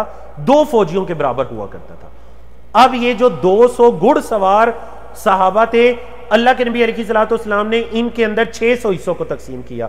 क्यों 600 हिस्सों को? 2-2 हिस्से घोड़ों के, 200 घोड़े हैं, ठीक है जी, और एक एक हिस्सा उस सहाबी का जो घोड़े का मालिक है। तो कितने हिस्से बन गए? 600 हिस्से। 600 हिस्से को 200 घुड़सवार सहाबा के दरमियान तकसीम कर दिया। पीछे कितने हिस्से रह गए? 1200। कितने सहाबा रह गए? 1200। 1200 सहाबा के अंदर 1200 हिस्सों को तकसीम कर दिया और इनमें अल्लाह के रसूल सल्लल्लाहु अलैहि वसल्लम बजाते खुद भी एक हिस्सा लेने में शरीक थे। अल्लाह अकबर। तो इस तरह 1200 और 600 1800 हिस्सों को अल्लाह के नबी अलैहिस्सलातु वस्सलाम ने मुसलमानों के अंदर तकसीम कर दिया। यहां पर मैंने सिर्फ इस वजह से इसको तफसील के साथ बयान किया क्योंकि हम हर जंग के बारे में जब बयान करते हैं तो माले गनीमत का जिक्र करते हैं। तो चलिए आपको पता हो जाना चाहिए कि उन फौजियों के दरमियान या लड़ने वालों के दरमियान माले गनीमत को किस तरह अदलो इंसाफ के साथ तकसीम किया जाता था। जी, तो आप चैट के अंदर मुझे बताएं कि आप इस आदिलाना तकसीम को समझ गए। अल्लाह के नबी अलैहिस्सलातु वस्सलाम ने किस हिकमत अमली के साथ सहाबा के दरमियान माले गनीमत को, खैबर से हासिल होने वाले माले गनीमत को तकसीम किया। जी, बारकल्लाहु फीकुम, अल्हम्दुलिल्लाह। आगे बढ़ते हैं। आज का हमारा थर्ड लास्ट 8वां मौजू है और वो है उम्रा कज़ा। उम्रा कज़ा, ये क्या है? उम्रा कज़ा था, यानी उम्रा कज़ा सन 7 हिजरी में होने वाला ये वो उम्रा था कि सुलह हुदैबिया के मौके पर क्या कहा गया था? सुलह हुदैबिया के मौके पर यह कहा गया था कि मुसलमान इस साल वापिस चले जाएंगे और अगले साल आएंगे और आकर 3 दिन तक मक्का में रुकेंगे और क्या करेंगे? उम्रे की इबादत को अदा करेंगे। अब अगले साल अल्लाह के नबी अलैहिस्सलातु वस्सलाम हिजरत के 7वें साल में क्या होता है? अल्लाह के नबी अलैहिस्सलातु वस्सलाम उन्हीं सहाबा को जो सुलह हुदैबिया के मौके पर, जो गज़वा खैबर के मौके पर मौजूद थे, उन्हीं 1400 सहाबा को साथ लेकर, यानी उनमें से जो जो जिंदा थे, अल्लाह के नबी अलैहिस्सलातु वस्सलाम उनको लेकर निकलते हैं मक्का मुकरमा की तरफ उम्रे के इरादे से। अब देखिए मुसलमानों की खुशी का क्या आलम था कि पिछले साल कुरैश ने हमें दाखिल नहीं होने दिया, लेकिन एक मुआहिदा हो गया अमन का, उसकी वजह से इस्लाम की दावत भी मक्का मुकरमा मदीना मुनव्वरा से बाहर निकल गई, हत्ता कि अरब से भी बाहर निकलकर रूम और फुर्स और बुसरा तक पहुंच गई और हमने खैबर को भी फतह कर लिया। अल्लाह अकबर। इस खुशी के साथ मुसलमान उम्रे की इबादत को करने के लिए मक्का मुकरमा जाते हैं। 3 दिन तक वहां पर क़याम करते हैं। अल्लाह के नबी अलैहिस्सलातु वस्सलाम जो है अपने साथ 200 घुड़सवारों को भी ले लेते हैं, हथियार भी साथ ले लिए। लेकिन मक्का मुकरमा में दाखिल होने से पहले एक मस्जिद आयशा आती है। मदीना से जब आप मक्का की तरफ आ रहे हैं तो मक्का में दाखिल होने से पहले, हरम की हदूद में दाखिल होने से पहले तनईम नामी जगह आती है। वहां पर पहुंचकर अल्लाह के नबी अलैहिस्सलातु वस्सलाम ने एक वादी के अंदर अपने हथियारियों को रख दिया, सिर्फ इसलिए कि अगर मक्का के मुशरिकीन बदअहदी करें तो उनको सबक सिखाने के लिए हमारे पास घुड़सवार और हथियार मौजूद हों अपनी हिफाजत की गर्ज से। अब क्या होता है? अल्लाह के नबी अलैहिस्सलातु वस्सलाम जब मक्का पहुंचे, मक्का के अंदर मुशरिकीन ने यह अफवाह फैलाई हुई थी कि मुसलमानों को मदीना के बुखार ने कमजोर कर दिया है। अकल्लतहुम हुम्मा यसरब, कि इनको तो मदीना का बुखार खा गया है, कमजोर हो चुके हैं। नबी करीम सल्लल्लाहु अलैहि वसल्लम ने सहाबाए किराम को इस्तिबा का हुक्म दिया और रमल का हुक्म दिया। रमल और इस्तिबा इस उम्रा के अंदर, जिसे उम्रा कज़ा कहा जाता है। और आज तक अल्लाह के नबी अलैहिस्सलातु वस्सलाम की ये दो सुन्नतें हमारे दरमियान बाकी हैं। इस्तिबा किसको कहते हैं? इस्तिबा अरबी जुबान में इसकी क्या तारीफ है? अन यजअल अर्रजुलु निस्फ रिदाइही तहत कतिफिहिल युमना व तरफैही अला कतिफिहिल युसरा। इहराम की चादर ली जाए, इहराम की चादर का जो दरमियाना हिस्सा है उसको दाएं कंधे के नीचे से निकाले और उसके दोनों कोनों को अपने बाएं कंधे पर फेंक दे। समझाई जी? इस्तिबा कि अपने दाएं कंधे को नंगा करना। लेकिन नंगा कैसे करना है? कि यहां से इहराम को निकाला जाए और ऐसे करके कंधे पर, और दूसरा कोना, दोनों कोने इहराम के बाएं कंधे पर हो और दायां कंधा क्या हो, नंगा। इसको क्या कहते हैं? इस्तिबा। और ये 7 के 7 चक्रों में मशरू है तवाफ के। रमल किसको कहते हैं? अपने जिस्म को हरकत देकर चलना। रमल असल में रेत को कहते हैं, यानी ऐसी चाल चलना जिससे थोड़ी मट्टी उड़े, रेत उड़े। रमल ऐसे पांव को जरा दबदबे के साथ। अच्छा, जब मुसलमानों ने इब्तिदाई 3 चक्रों में, ये रमल सिर्फ इब्तिदाई 3 चक्रों में है तवाफ के, जब इब्तिदाई 3 चक्रों में रमल किया, इस्तिबा किया, कंधे भी माशाल्लाह नंगे हैं, तो मक्का के मुशरिकीन जो दाएं बाएं बैठकर मुसलमानों को देख रहे थे, कुव्वत को देख रहे थे, जब मुसलमानों ने रमल किया, इस्तिबा किया, अपनी कुव्वत को जाहिर किया, तो मक्का के मुशरिकीन के दिलों में मुसलमानों का मजीद रोब और दबदबा बैठ गया। और यह बहुत मुफीद साबित हुआ। कब के लिए बहुत मुफीद साबित हुआ? कल के सबक के लिए इंशाअल्लाह। कल हमने क्या पढ़ना है? फतह मक्का पढ़ना है। तो फतह मक्का, ये देखिए उम्रा कज़ा से ही उनके दिलों में मुसलमानों का रौब और दबदबा बैठ चुका था। तो ये इस्तिबा और रमल के बारे में है जी। उम्रा करने के बाद नबी करीम सल्लल्लाहु अलैहि वसल्लम 3 दिन तक वहां रुके और फिर अमनो अमान के साथ 3 दिन बाद वापिस नबी करीम सल्लल्लाहु अलैहि वसल्लम मदीना मुनव्वरा की तरफ आज़िमे सफर होते हैं। आज का हमारा सेकंड लास्ट मौजू, नवा मौजू हमारा मारिकाए मुअत्ता। आपके इल्म में है कि जो बुसरा के हाकिम थे, हाकिम बुसरा, उन्होंने नबी करीम सल्लल्लाहु अलैहि वसल्लम के कासिद जो थे हारिस बिन उमैर, उनको शहीद कर दिया था। और इस्लाम आ जाने के बाद और इस्लाम आने से पहले भी ये बात बड़ी मायूब हुआ करती थी कि एक हुक्मरान दूसरे इलाके में अपना कोई कासिद भेजे और उस कासिद के साथ जुल्म ज्यादती की जाए, कि वो कोई पैगाम देकर भेज रहा है और उसके साथ कोई नाइंसाफी की जाए। ये बड़ी मायूब बात थी। नबी करीम सल्लल्लाहु अलैहि वसल्लम को भी ये बात बड़ी गुरगरां गुजरी कि उन्होंने मुसलमान कासिद को ही कत्ल कर दिया है। चलें, इस्लाम ना कबूल करना अलग बात है, लेकिन जिस कासिद के जरिए पैगाम भेजा गया उसी कासिद को शहीद कर दिया गया। अल्लाह के नबी अलैहिस्सलातु वस्सलाम ने 8 हिजरी में मोता बुसरा की तरफ एक लश्कर को रवाना किया। इस लश्कर की तादाद 3000 थी। मदे मुकाबिल जो कुफार की तादाद थी वो 2 लाख थी। 3000 का लश्कर, कुफार की तादाद कितनी है? 2 लाख। 2 लाख की तादाद में वो थे। नबी करीम सल्लल्लाहु अलैहि वसल्लम ने फरमाया, मुसलमानों के जर्नैल जिनके हाथ में झंडा होगा वो हजरत ज़ैद बिन हारिसा हैं। वो शहीद कर दिए जाएं तो हजरत जाफर हैं।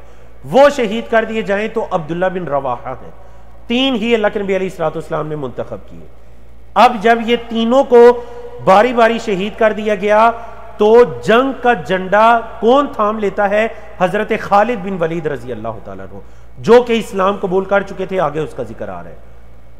अब मुसलमान जब हजरत खालिद बिन वलीद रजी अल्लाह तआला अन्हु उनकी क़ियादत में ये जंग लड़ते हैं, एक नए सिरे से, नए वलवले और जज्बे के साथ मैदान में उतरते हैं, तो अल्लाह रब्बुल इज़्ज़त मुसलमानों को नुसरत और कामयाबी अता करता है।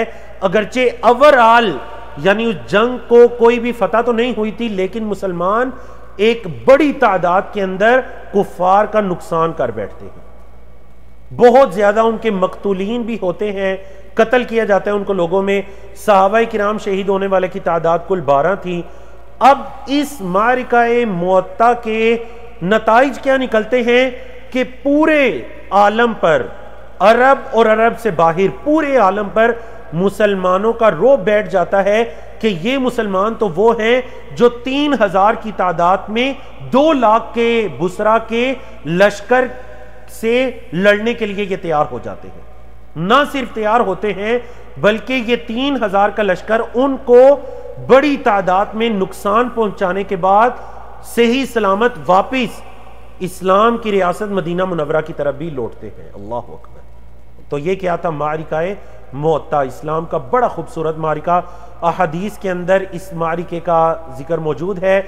अल्लाह के नबी अलैहिस्सलातु वस्सलाम को वही के जरिए बतला दिया गया था। लश्कर के वापस पलटने से पहले ही बता दिया गया कि हजरत जैद को भी शहीद कर दिया गया, हजरत जाफर को भी शहीद कर दिया गया और हजरत अब्दुल्ला बिन रवाहा को भी शहीद कर दिया गया, जैसे कि हदीस मुबारक आपके सामने लिखी हुई है। बारकल्लाहु फीकुम। जी आगे बढ़ते हैं। आज का हमारा आखिरी और 10वां मौजू। 10वें मौजू में आपके इल्म में है, मदनी दौर के अंदर हम 10वें मौजू में हमारा क्या तरीकाकार होता है कि हम उस मौजू में जिस सन हिजरी के बारे में हम गुफ्तगू कर रहे होते हैं तो उस सन हिजरी में पेश आने वाले जो मशहूर वाकयात हैं हम उनको पढ़ने की कोशिश करते हैं। तो चलें, आज का हमारा आखिरी 10वां मौजू, 5 मिनट का टाइम हमारे पास बाकी है। अल्लाह रब्बुल इज़्ज़त की तौफीक से हम सन 6, 7 और 8 हिजरी के इब्तिदाई 2 महीनों को हमने लिया, मुहर्रम और सफर। सन 6, 7 और 8 हिजरी में पेश आने वाले जो मशहूर वाकयात हैं, ये हमने इन 2 स्लाइड्स में कुल 11 वाकयात को जमा किया। तो 11 वाकयात को इख्तिसार के साथ हम पढ़ते हैं और इन वाकयात की तफसील में जाना चाहें तो घंटों गुफ्तगू हो सकती है, लेकिन इख्तिसार के साथ हम इस टाइम में अपने इस मौजू को मुकम्मल करते हैं। जी सबसे पहला मौजू क्या है कि गज़वा-ए खैबर से सिर्फ 3 दिन कबल गज़वा-ए ज़ी क़रद के नाम से या क़िब के नाम से एक गज़वा पेश आया, जिसका सबब क्या था? अब्दुर्रहमान बिन उयैना नामी एक शख्स ने मदीने के बाहर एक चरागाह पर हमला किया और 20 ऊंटनियों को और खोल कर साथ ले गया और मुसलमान जो चरवाहे थे सहाबी रसूल रज़ी अल्लाह तआला अन्हु सहाबी रसूल सल्लल्लाहु अलैहि वसल्लम थे, उनको भी शहीद कर दिया गया। नबी करीम सल्लल्लाहु अलैहि वसल्लम के सहाबी सलमा बिन अकवा बहुत तेज चलने वाले, ये उनके पीछे निकलते हैं, तीर को लेकर निकलते हैं, कभी एक तरफ से हमला करते हैं, कभी दूसरी तरफ से, कभी तीसरी तरफ से। वो ये समझते हैं कि शायद मुसलमानों ने बहुत बड़ी तादाद में हम पर हमला कर दिया, लेकिन वो हजरत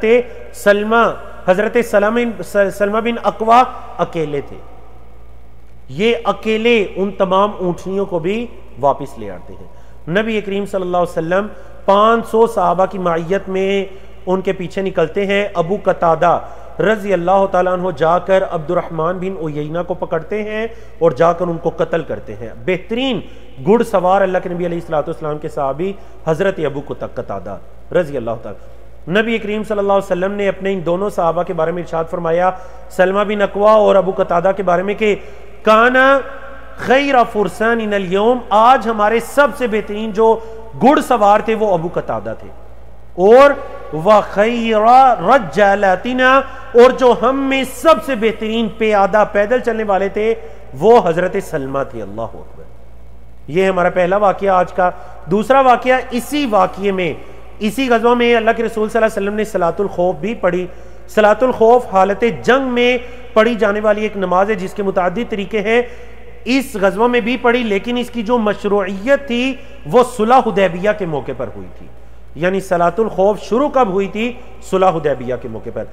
अहदीस की किताबों में कुरान मजीद के अंदर सलातुल खौफ के मुतादिद तरीके मौजूद हैं। आज का हमारा तीसरा मौजू क्या है कि फतह हैबर के बाद आप सल्लल्लाहु अलैहि वसल्लम वहीं ही थे कि हबशा से हजरत जाफर बिन अबी तालिब, हजरत अली के भाई अबू तालिब के बेटे हजरत जाफर बिन अबी तालिब वापस पलटते हैं। अल्लाह के नबी अलैहिस्सलाम बहुत खुश होते हैं और फरमाते हैं, मुझे समझ नहीं आ रही कि मैं जाफर के वापस आने की खुशी मनाऊं या खैबर के फतह होने की खुशी मनाऊं। अल्लाह अकबर। बहुत खुश होते हैं कि मुसलमान जो उस मक्की दौर के मुश्किल मराहिल में हबशा की तरफ हिजरत कर गए थे, दूसरी हिजरत हबशा में, आज वो मुसलमान या वो हजरत जाफर बिन अबी तालिब रज़ी अल्लाह तआला अन्हु मदीना या खैबर के मुकाम पर हमें आकर मिल लेते हैं। अल्लाह अकबर।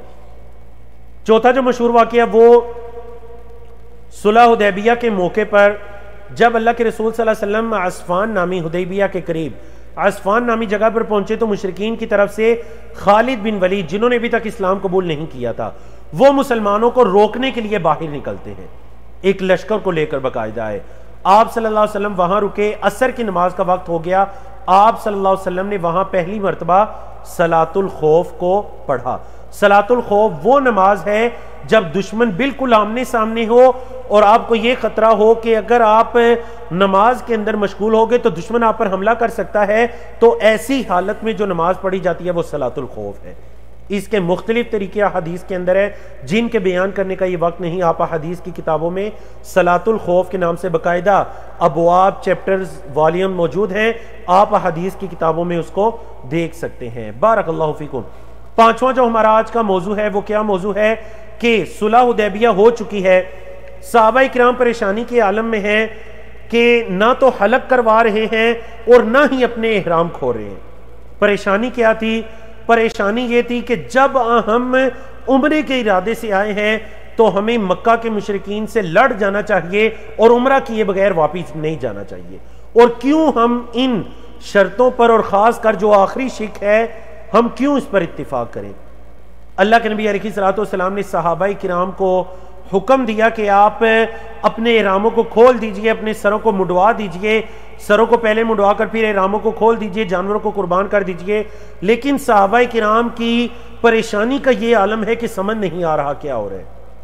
नबी करीम सल्लल्लाहु अलैहि वसल्लम भी परेशानी के आलम में अपनी जोजा हजरत उम्मे सलमा के पास जाते हैं जो उस सफर में आपके साथ थी। अब क्या होता है, अल्लाह के नबी अलैहिस्सलातु वस्सलाम जब उनको ये बात बतलाते हैं, हजरत उम्मे सलमा रजी अल्लाह तआला अन्हा ने आप सल्लल्लाहु अलैहि वसल्लम को एक बेहतरीन मशवरा दिया, जो कि एक समझदार बीवी का बेहतरीन मशवरा है।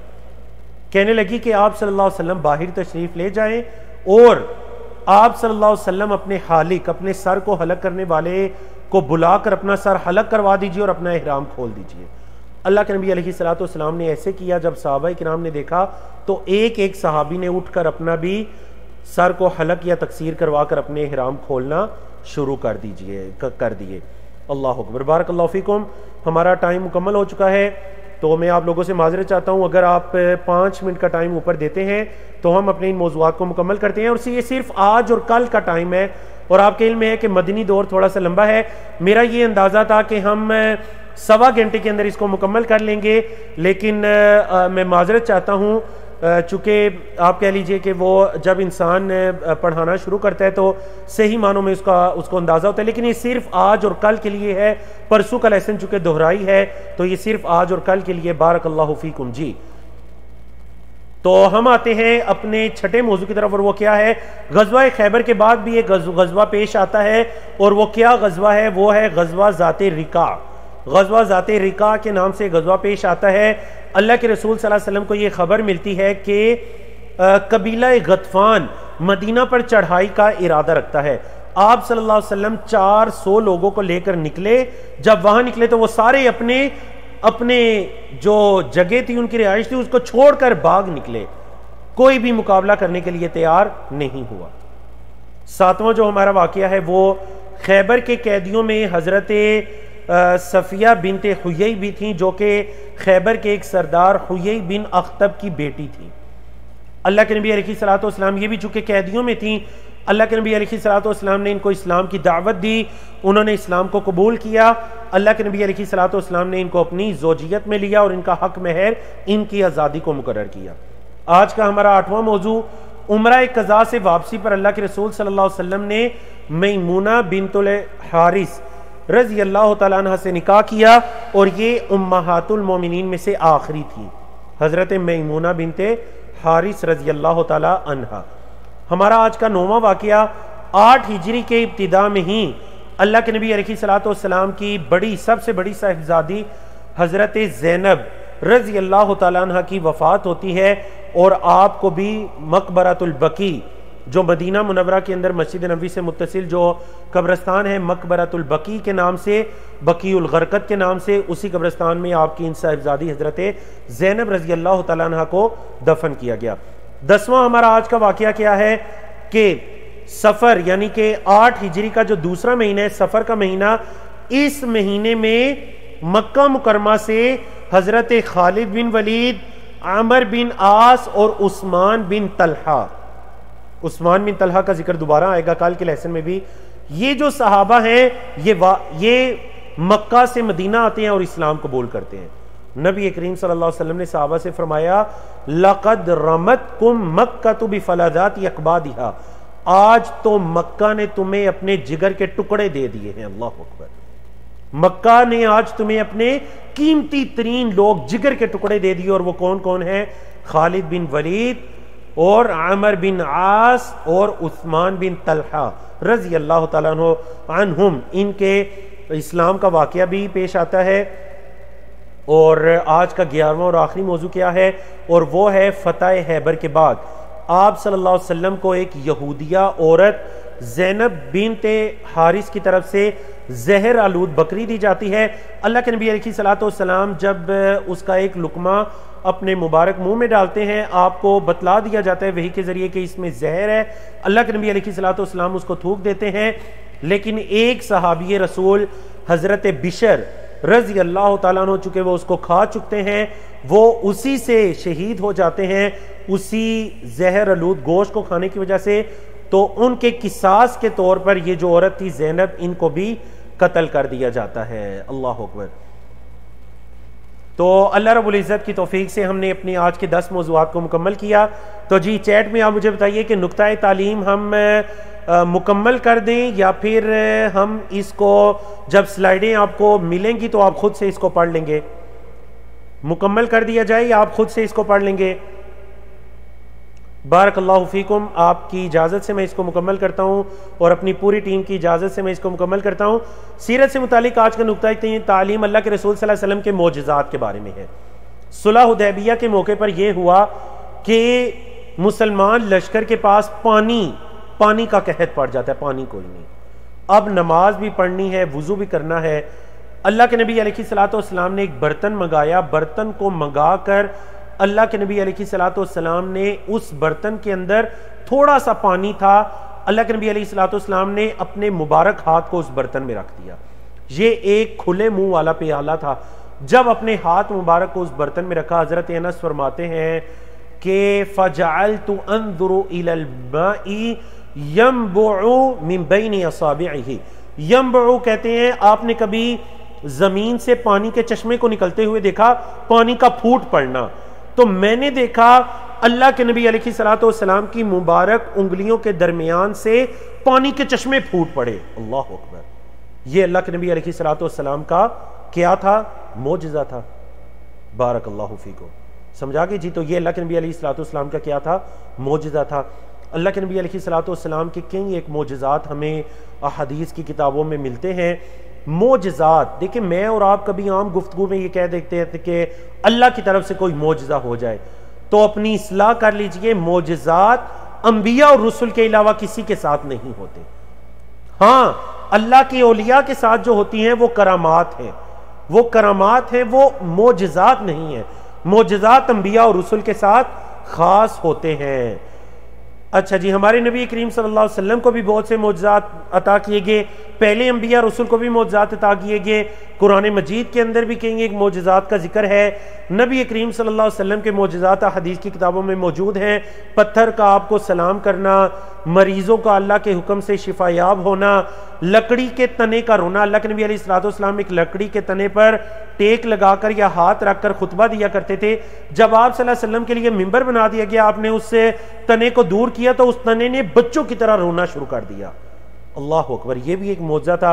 ग़ज़वा खंदक के मौके पर कम खाना, 1400 से भी ज़ायद सहाबा किराम के अंदर पूरा हो जाना, ये भी एक मौजज़ा था। और इसके अलावा भी कई एक मौजज़ात हदीस और सीरत की किताबों में मौजूद है। तो आज का ये हमारा सीरत से मुतालिक नुक्ता तालीम था। तो आज के दिन अल्हम्दुलिल्लाह हमने इन 10 मौजूआत को पढ़ा। जब आपके पास ये स्लाइड्स आएंगी तो आपने ज़रूर इन मौजूआत को दोहरा भी लेना है। अल्लाह रब्बुल इज़्ज़त से हम कबूलियत का सवाल करते हैं, जो कुछ आप सीखते हैं इसको दूसरों तक भी सिखाइए। और मैं मुकर्रर आप तमाम जो तुलबा तालिबात हैं आपसे माजरत चाहता हूँ कि आप आज हमारे 8-9 मिनट ऊपर चले गए। अगरचे हमारी ये आदत नहीं है, आपके इल्म में है, लेकिन आज और कल का जो लेसन है, आने वाली कल का, लेकिन कल इंशाल्लाह कोशिश करेंगे टाइम ऊपर ना जाए। सिर्फ ये 2 दिन के लेसन है और यही सीरत का इल्म है। अल्लाह रब्बुल इज़्ज़त हमें अपनी ज़िंदगियों के अंदर भी इस इल्म को लाने की तौफीक अता करे। बारकल्लाहु फ़ीकुम। आज टाइम की कमी की वजह से हम क्विज़ भी नहीं कर सके, कल की इंशाल्लाह स्लाइड्स के अंदर क्विज़ भी रखा जाएगा। तो फ़ीकुम कफ़ारा मजलिस की दुआ पढ़िए। सुब्हानकल्लाहुम्मा व बिहम्दिका अशहदु अल्ला इलाहा इल्ला अंता अस्तगफिरुका व अतूबु इलैक। अस्सलामु अलैकुम व रहमतुल्लाहि व बरकातुहू।